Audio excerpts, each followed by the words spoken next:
School की पहली मंजिल की खिड़की से गिरा छात्र, हुई मौत।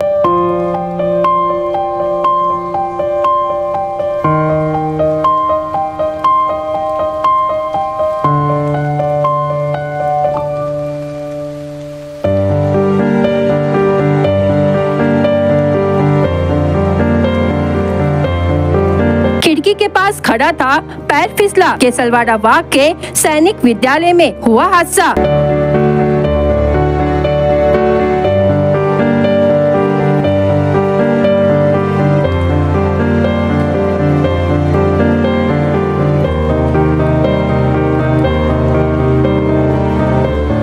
पहली मंजिल की खिड़की से पैर फिसलकर नीचे गिरे 11 वर्षीय छात्र की मृत्यु होने की घटना लाखनी तहसील के केसलवाड़ा बाग स्थित सैनिक विद्यालय में रविवार 21 जुलाई को शाम 6 बजे के दौरान हुई।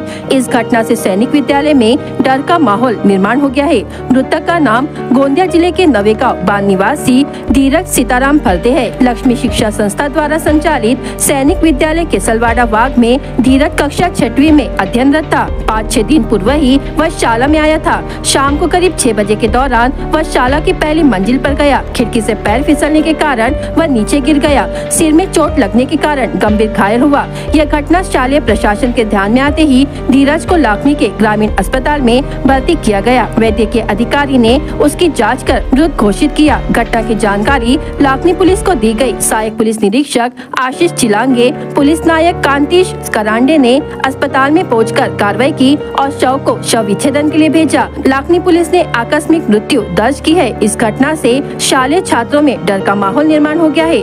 आगे की जांच पुलिस कर रही है। धीरज सीताराम फलते हा विद्यार्थी नवेगाव बांधचा असून या वर्षीच त्याने 6व्या वर्गाला ॲडमिशन घेतली होती आणि 7 तारखेला हॉस्टेलमध्ये आलेला होता आणि 8 तारखेपासून तो रेग्युलर शाळेमध्ये येत होता। तसंच वसतिगृहात राहत होता आणि काल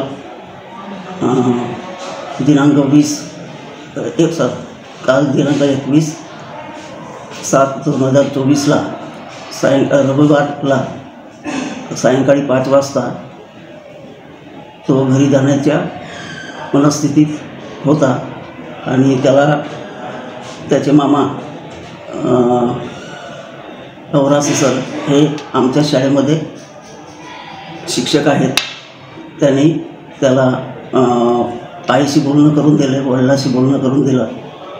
त्याच्यानंतर त्याच्या वडिलांनी सांगितले की पुढल्या रविवारी आम्ही तुला भेटण्यासाठी येतो।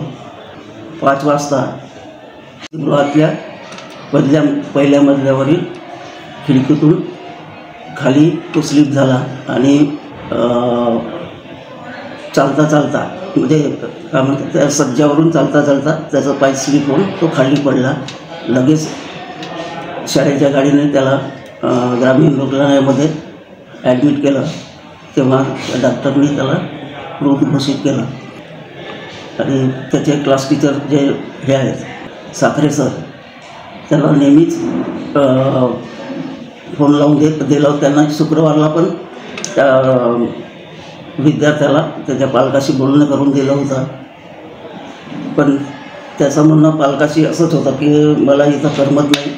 त्या विद्यार्थ्याशी बोलून त्याचे पालक विद्यार्थ्याशी बोलले आणि पुढल्या रविवारी येतो बा असं त्यांनी सांगितलं।